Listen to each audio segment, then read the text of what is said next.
we are live.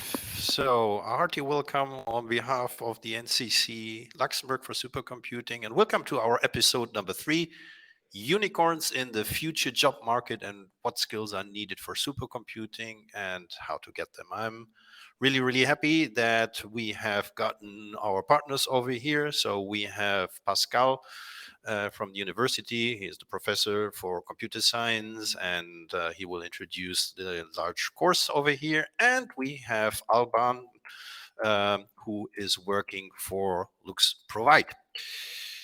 So today's session is on talents. I mean, we have been discussing something, different aspects for supercomputing, and I think everybody has heard of ChatGPT and Stable Diffusion. It seems that AI is, especially generative AI, is currently dominating the news. But this is not the only topic for supercomputing. It's just a subset of that, because supercomputing gives you the hardware that you need to build those tools. So our Finnish colleagues have a supercomputer called Lumi, which currently ranks number 4th in the world of the most powerful machines. And they said they need 2 full weeks to develop a finished ChatGPT.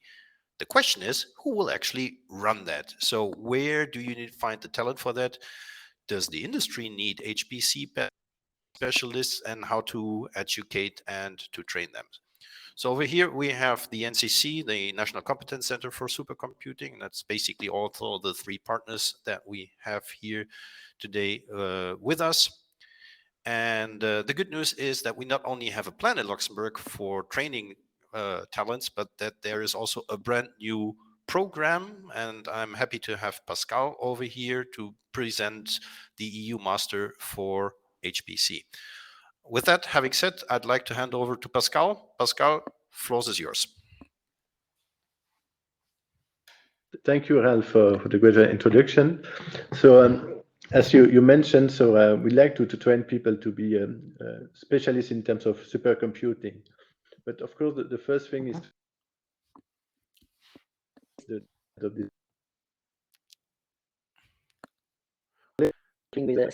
some build a body of knowledge for this, and after that to organize the training, the education in this matter.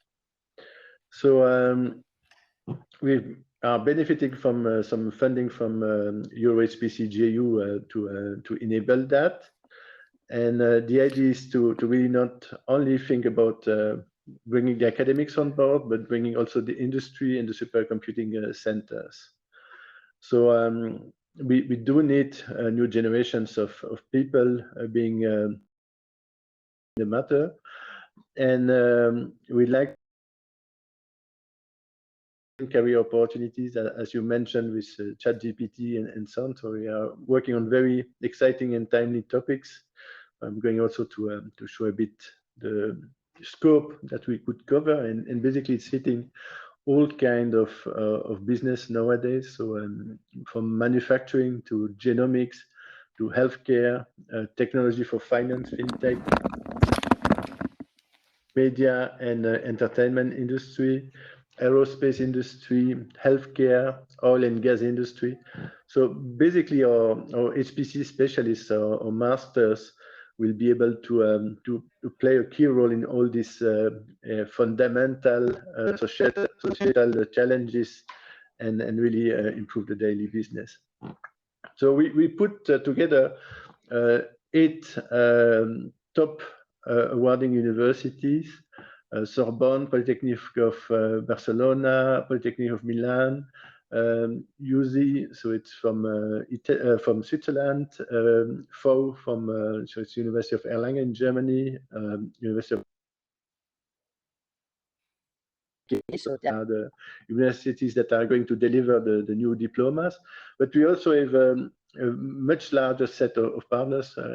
Here on the slide,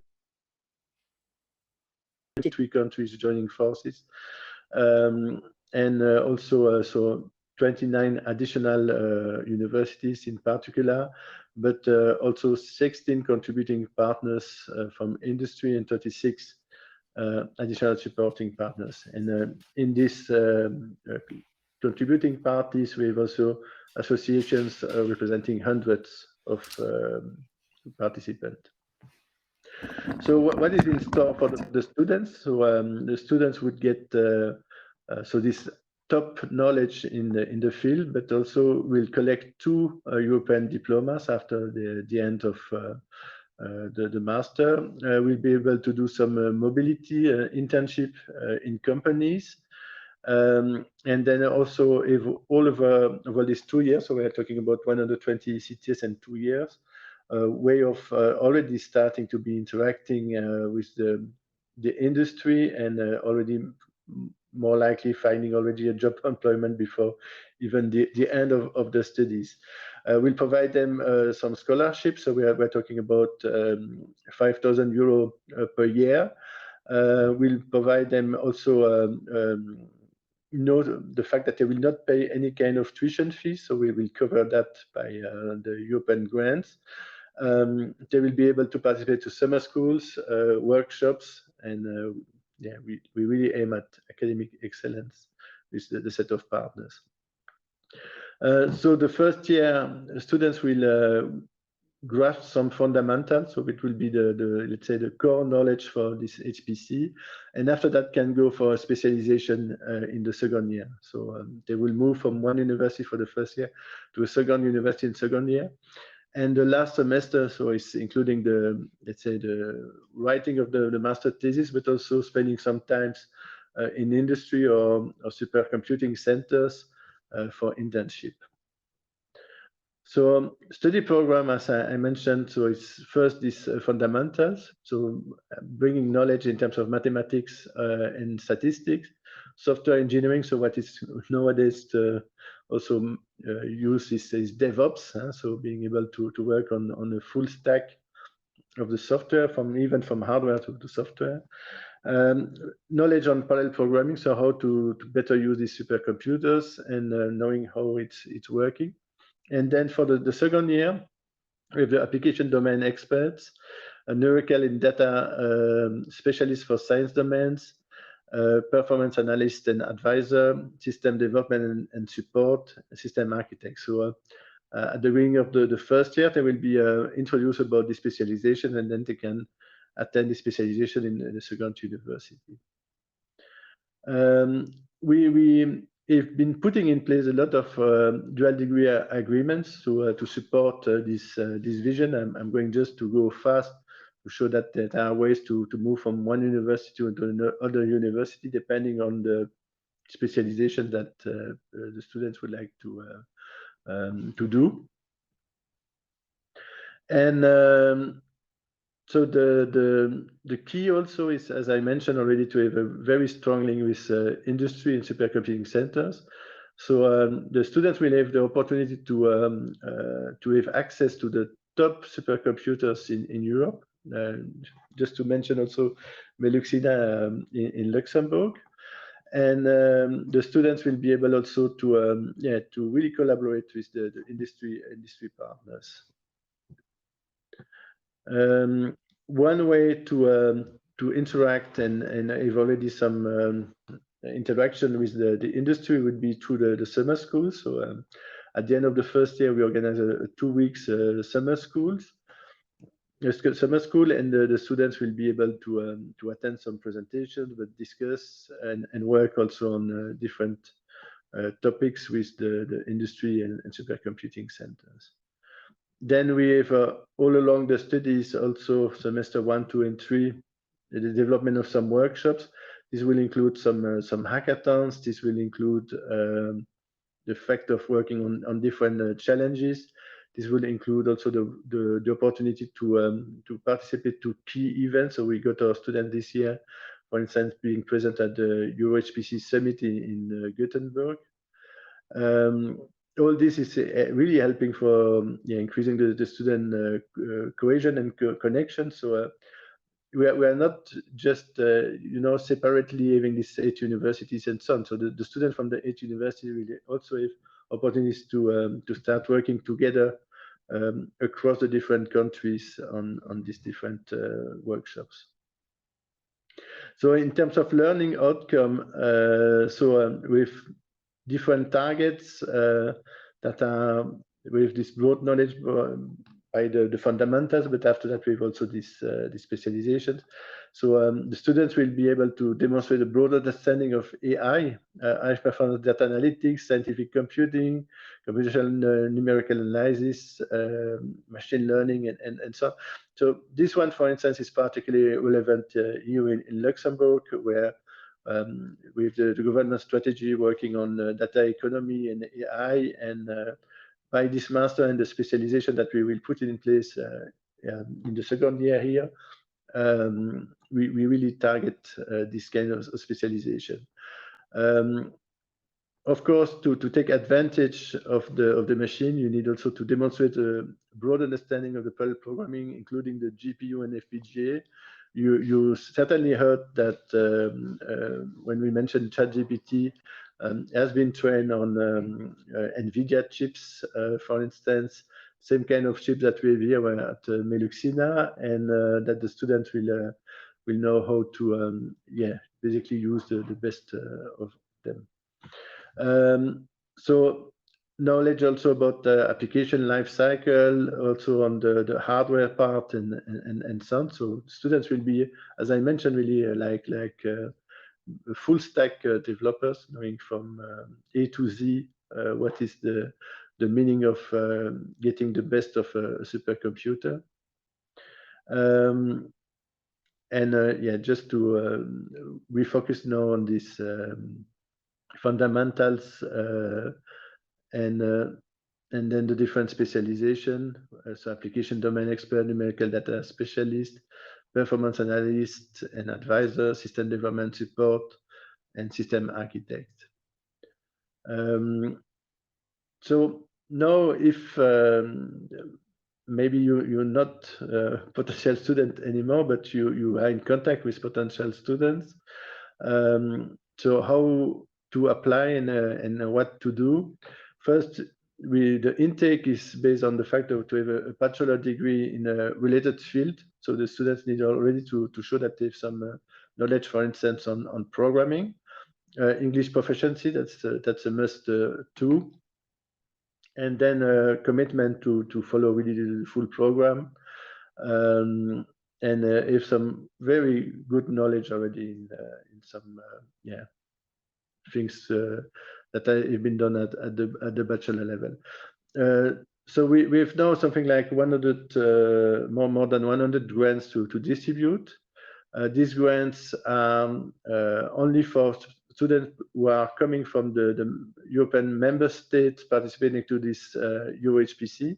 So it's a bit larger than Europe. So we were talking about I think 32 countries at this stage. And so how to apply? So we've I think that the slideshow will be also distributed afterwards. So we've EU Master for HPC website, and then just basically click, fill in all the documents. There is a first jury committee to select the student, checking their eligibility. And after that, there is a second committee also allocating the students on the different universities. The student might also be able to share their preference in terms of where they would like to go. So as I mentioned, it's 5,000 euro per year.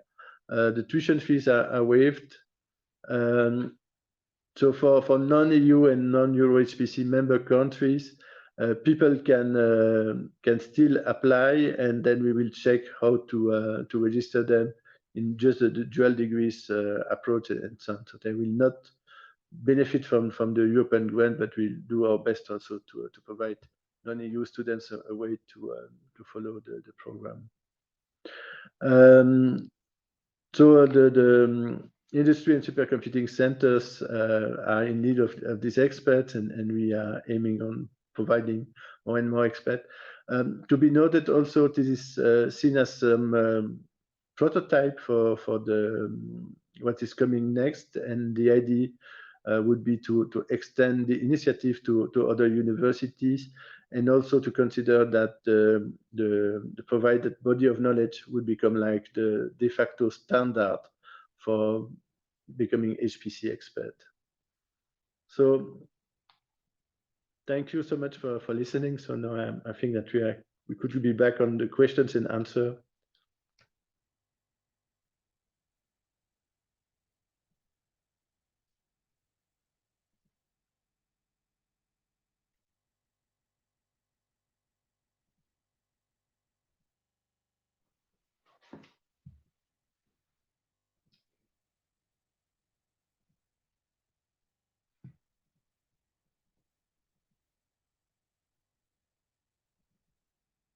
On stage. Alban, I think maybe you would you like to do a quick introduction of yourself? Oh, sure, no problem. Thank you, Raf. So my name is Alban Rousset. I'm working on LuxProvide. Basically, I'm scientific advisor in supercomputing, and I'm doing also business development. In my daily work, what does it mean? It means like bridging together businesses, research, and supercomputing resources to co-create innovative solutions and drive growth, right? But it also means explain and understand the potential of supercomputing for research and for companies of any sizes, right? Can be SMEs to large enterprise, including, of course, startups. Okay, thanks. Ocean, can you give us Pascal's picture as well for the panel over here? Ah, perfect, great. Now we have that's good. So before we dive a little bit into some questions and answers on the panel for the audience, you might have seen that on the upper right corner there's something which says discussions, questions, interactivity, information. So if you have any questions or if you want to have anything, just drop it in there. On the interactivity, we have prepared 2-3 questions for the polls. This is more aiming for the industry side rather than for the students. So if you're a student, forgive me that we are asking your future employer to see if he's interested in giving you an internship and not the other way around, but I hope that's okay. So I'm just, let me see, I'll put one of the polls in there. For example, you should see a poll now if you click on the interactivity. So while we're discussing, feel free to click on that one. I'll be shooting out some more things in there, and then we see how the whole thing goes. So Pascal, thanks a lot for the really cool introduction. I think everybody is happy to have that. I think for one of the questions, is like how can industry and educational institutes actually cooperate in this educational process? So you talked a little bit about the internship, and actually, Paul would like to shoot that question to the two of you because, well, not because you know each other quite well, but also that LXP is more on the receiving side, and Pascal is more on the side where the students actually come from. So how do you envision the companies that you had on the last slide to work with you apart from the internship? I mean, what do they have to bring? And then Albert, how does that work for you? I mean, what would you like to put in, let's say, in the script, on the to-do list? What do you expect the students to bring along that once they're freshly coming from the master, or once they're in there and looking for an internship, for example? Pascal, maybe you want to go first? So yes, so thank you, Ralph. So the industry is involved from day one. So for instance, when we look at what kind of profiles would be needed by the job market later on, so we've been collecting these job profiles from academy, but also from industry. ETP for HPC was providing very nice overview of the needs, so that from this needs we've been deriving some skill set, and from the skill set the learning outcomes, and from the learning outcome the different lectures. So that was really one key input. Next, now what we are doing also is with different calls that are open. You mentioned the internship, so we have a call for internship where the industry can propose some description of what they would like to achieve through this internship. So there is a selection committee, and after that, this is distributed to the students and the universities.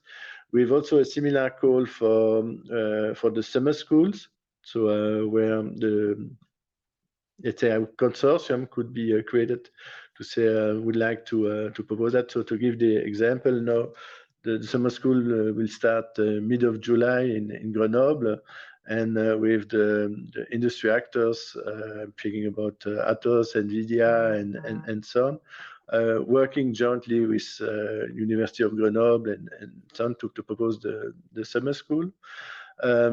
Same thing for I remember you nicely introduced the concept of hackathon the last supercomputing days in Luxembourg. So there are open calls for this kind of exercise, challenges, hackathons, and so on. So industry can really propose this. So now we are working to, as I mentioned, on the description of the lectures. We are finalizing this learning outcome, and there is still industry in the loop for this aspect also.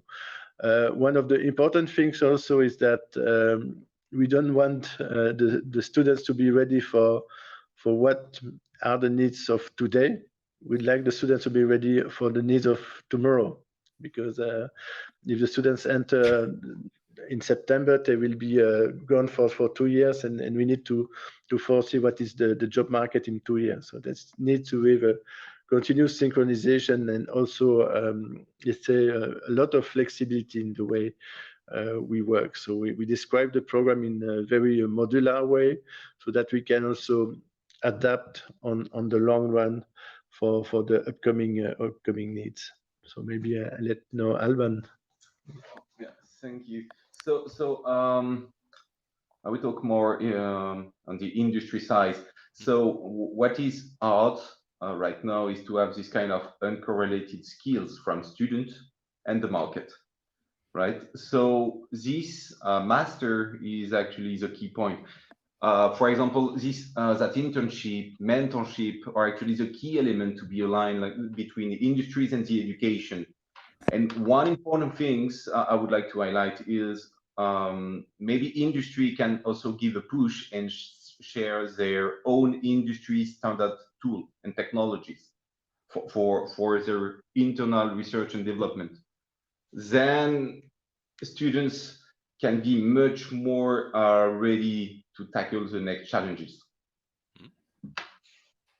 So from your perspective, would you expect that students also bring vertical knowledge in specific industries, not only standards? I mean, it's the same for pretty much every bachelor or master course. You know, it provides a student with a basis. Exactly.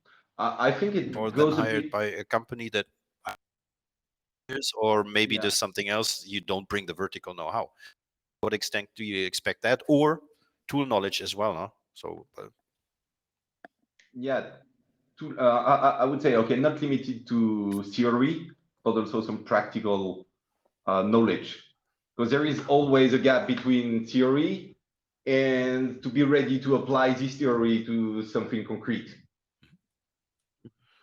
okay. And I think this master is definitely tackling these challenges to answer to the industry needs. Yeah. If I can add on this, I think it's indeed sometimes a mismatch, but also the fact that if we make the program a bit too rigid, the evolution of technology will just overpass what's going on. So so one of the key things I was mentioning was this DevOps kind of attitude, which is not classically now in this academic curricula. What we paid attention is to include also things like transversal skills, and this know how to do things also hands-on. So through the different projects that the students will have to develop for the different lectures and so on, we will be sure that at the level of the labs and so on, the students will use what is used in the industry, and in particular by the supercomputing centers. So that's why also we plan not only to use machines that are located in the universities, but also to really access the supercomputing centers machinery and so that the students will really work on what is used by the industry and at really the cutting edge. So that's one thing. And I mentioned also this soft skills, where it's very important that the students also know how to work in a group, how to collaborate, know about project management and so on. So which is also not always enforced in classical studies.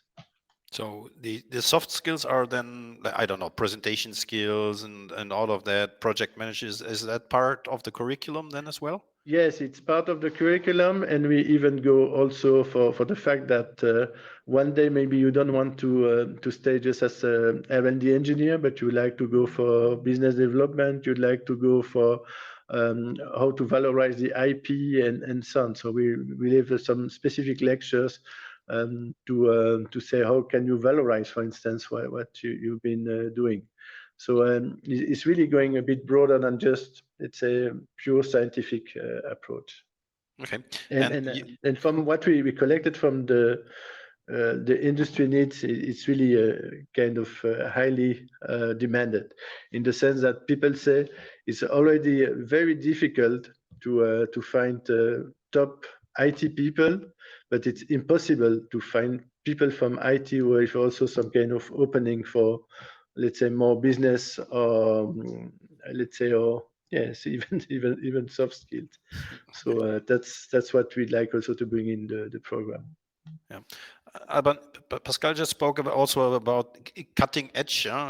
Cutting edge. If I hear that in combination with supercomputing, then always quantum computing pops up at a certain point in time.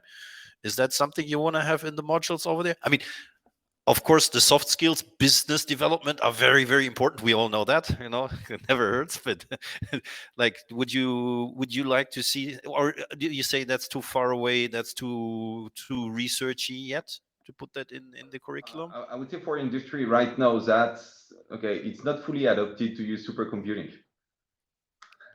Yeah. So I think quantum is like a step further. So let's try to familiarize companies with supercomputing, and then step by step we will bring quantum computing. But just please.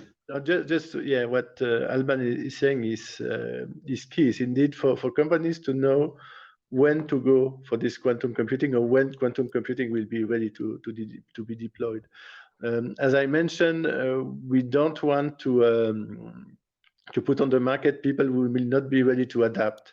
So we need also to foresee that people will be there on the market only in 2 years' time, and after that they should be able to bring in new technology. So one day or another, quantum computing is really going to hit the market. So at the level of Euro HPC, I think there are already 6, at least, supercomputing centers that will go and be equipped with quantum computing elements. At the level of Meluxina, we have some quantum computing simulators using some NVIDIA GPUs and so on. At the level of the local master in Luxembourg for the specialty, of an agreement with IBM to provide some seminars on how to use quantum computing. So maybe tomorrow they will not be making an exercise for, I don't know, deploying quantum computing for a given customer of a given supercomputing center, but they should be ready to do it in a couple of years. Okay. Now, of course, having the students being ready for the job market is one thing. But the question the other way around, I mean, how do you expect? Because for example, the HR departments being able to evaluate if a candidate is suitable. I mean, the topic is quite fresh, huh? So, and usually it's then somewhere line manager, somewhere there's a certain technology topic says, okay, I need a supercomputer, but how can I actually evaluate the skills that I need in that one? So what is your recommendation, what HR people should do in order to be able to interview, for example, candidates? Okay. First, what we are trying to achieve here would be to make the life of HR much easier, in the sense that we are trying to define what would be the standard in terms of knowledge, know-how about supercomputing.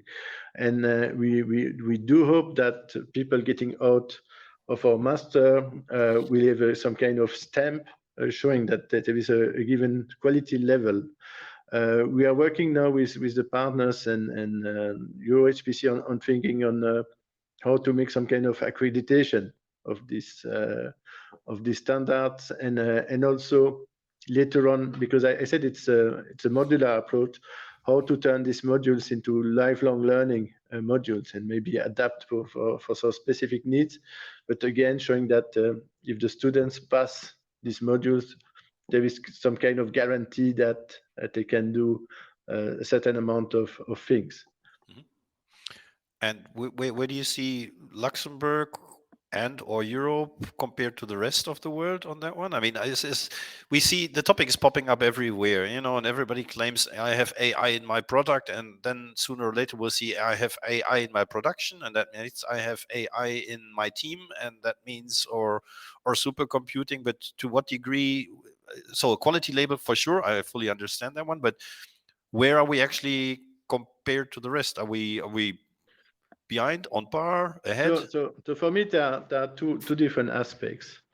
One aspect is in terms of the studies and what we are trying to do with the UHPC master. Mhm. To my knowledge, is kind of unique. So I got, for instance, Jack Dongera with the kind of Nobel Prize winner for computing, which is a Turing Award, who is part of the advisory board, is from US. I discussed with people from Japan in charge of the supercomputing centers.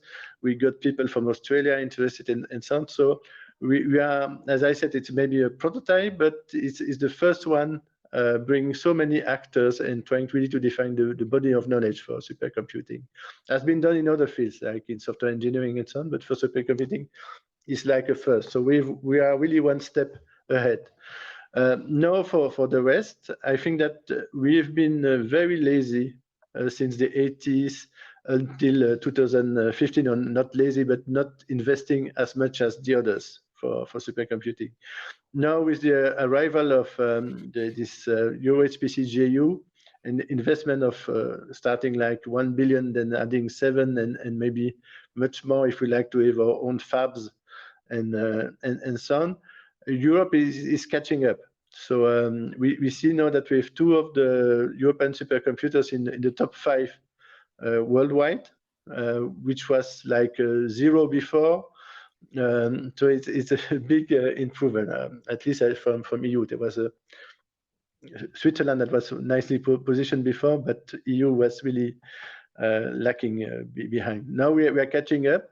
Now, to come back to Luxembourg, I think that Luxembourg has been really a key actor in moving this UHPC going further. We are putting in place a full environment. So I'm thinking now about just the people around the table here with the National Supercomputing Center, with the LuxProvide University, Lux Innovation. But also we can go wider with the Digital Innovation Hub and the industry. The problem I see in Luxembourg is that we are very comfortable. It's a very nice country. We are extremely wealthy, especially compared maybe to some neighbors and so on.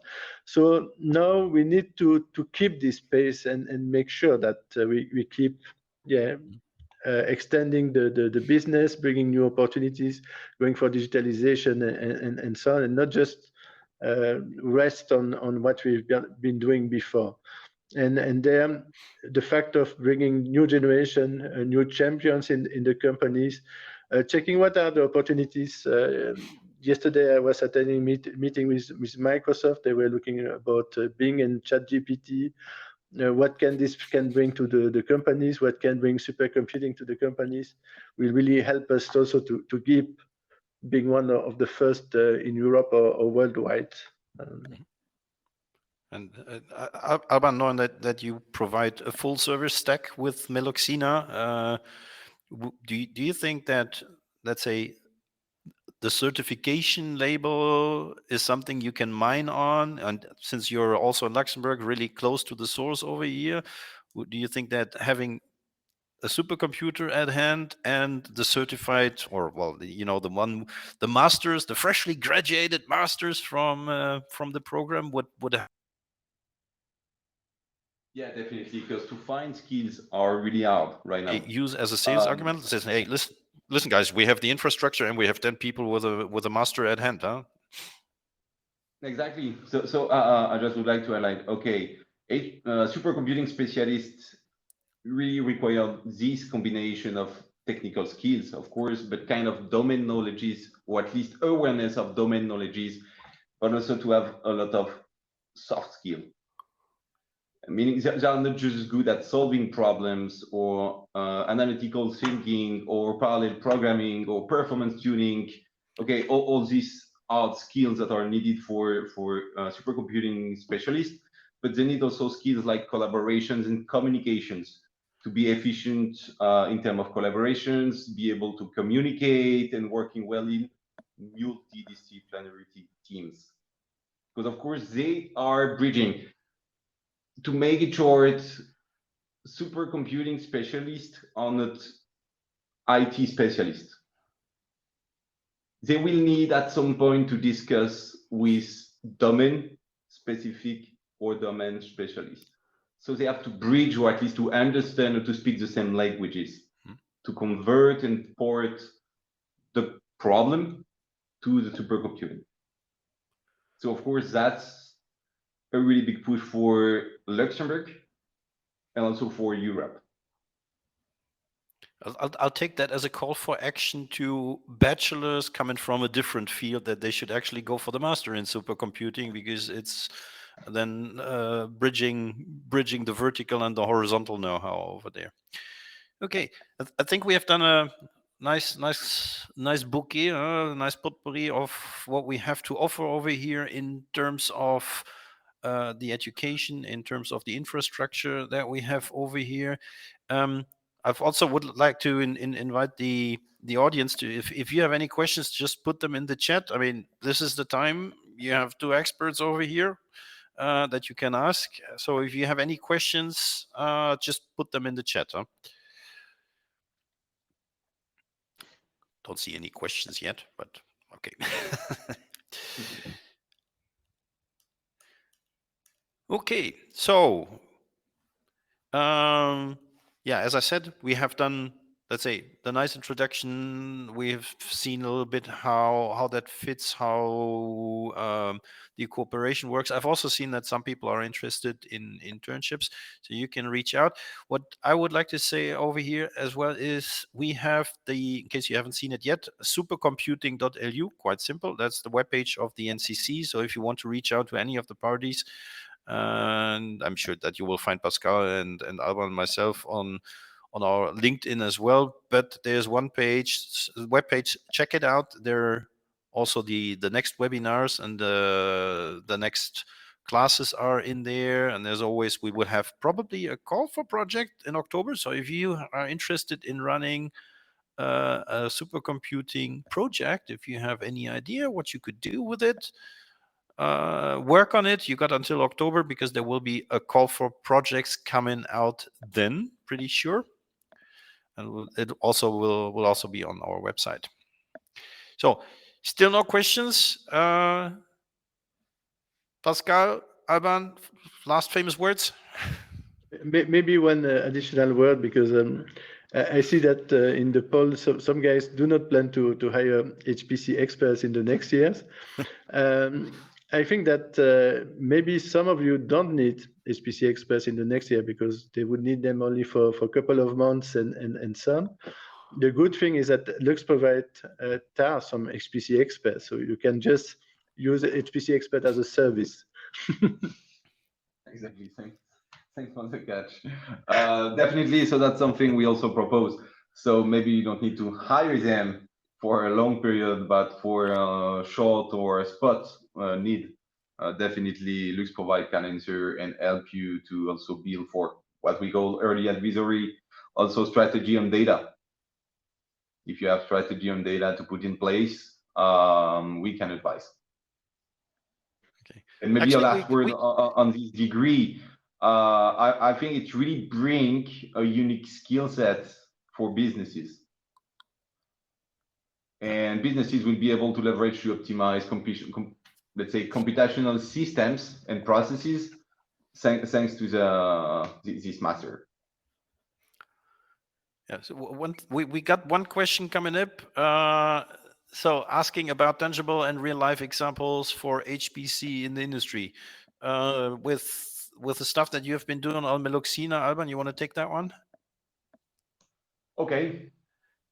Tangible and real life example. Okay, that's really vast questions. We can talk about hours regarding this topic. You mentioned ChatGPT, for instance, ChatGPT or any kind of chatbot. Yeah, but I think ChatGPT is probably not really an industry example. It's probably more for. So I think over here, but that's my take. Is it's always a question if you're looking for. First of all, don't mistake AI and especially generative AI for supercomputing. That's one thing. Supercomputing is a lot more. We know that. And for the usual supercomputing things, and I'm asking you to correct me, there's a lot of stuff, for example, in simulation. That's the one of the prominent stuff. Of course, you can run a large language model on the supercomputer, but now, is ChatGPT an industry application? I would say no. However, if you do plastic molding and you want to simulate, definitely. If you want to simulate a hot blast furnace, it's definitely supercomputing. And I think you can probably name 500 more examples like that. Yeah, and we go okay, we can go beyond that. Of course, you were able, thanks to supercomputing, to run these large simulations. Okay, like Fluence or any kind of CFD simulations, DIM simulations, or fluid flow or whatever simulations. And thanks to supercomputing, of course, you can run at large scale your simulation in a shorter time. But you can also bring AI on top of your simulations, which can even go beyond the simulations by getting shorter time to execution time. Recently, there is this physical informed machine learning where you can actually bring physical model and equations directly to artificial intelligence.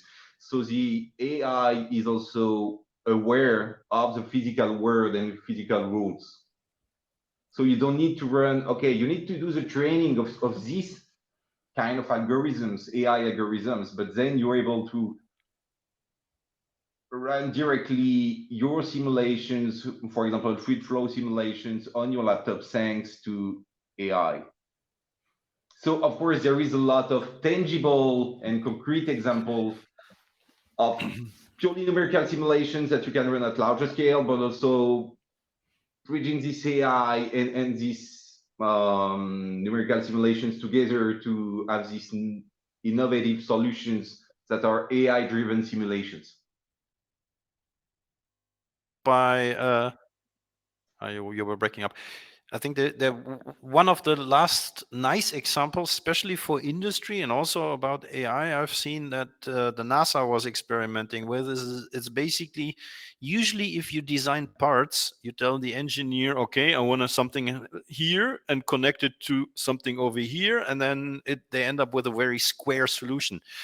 And of course, NASA, because everything they send up in space is really, really expensive going by weight. So they're always interested in light structures. And basically what they did is they trained an AI algorithm to design parts. So what you do is a little bit like what you would do with the picture generators like Stable Diffusion or DALL-E or something like that. So basically what you do is you tell it, okay, I want something that connects 3 screws over here to 3 screws over there in a lightest way. So you just describe it, and then it started designing the part on its own. It looked very, very organic. So not like the typical square solution that a mechanical engineer would design. And I think that's definitely something that we will see popping up in the industry more and more. So instead of using your standard CAD program to draw something, you just describe what you need, and then the program will generate the part itself for that. So that's, for me, definitely something which is not in full production yet, but it definitely will come up sooner or later. So I mean, I think that question was by Eric Hübsch, so I hope that kind of answers one of the questions regarding tangible examples where AI can help. And well, yeah, for developing that model, you need basically some decent computing power and some masters who are educated in running the machine. Good. Anybody else? Any further questions? I think we are great. We are on time. We're running a little bit early, but I don't want to keep anybody. I don't want to be in between lunch and the audience over here. So I think if we finish a little bit early, everybody's fine. Pascal, Alban, thanks a lot for your time. Thanks a lot for joining and a nice presentation. And yeah, for the audience and everybody else, stay tuned for the next webinar coming up. Don't know if we have announced the title yet. No, I'll keep that a secret. You need to go on our supercomputing.lu website in the next days to find out when the next webinar will be and what it will be about. Thanks a lot for watching. See you for the next episode then. Bye-bye. Thank you. Bye.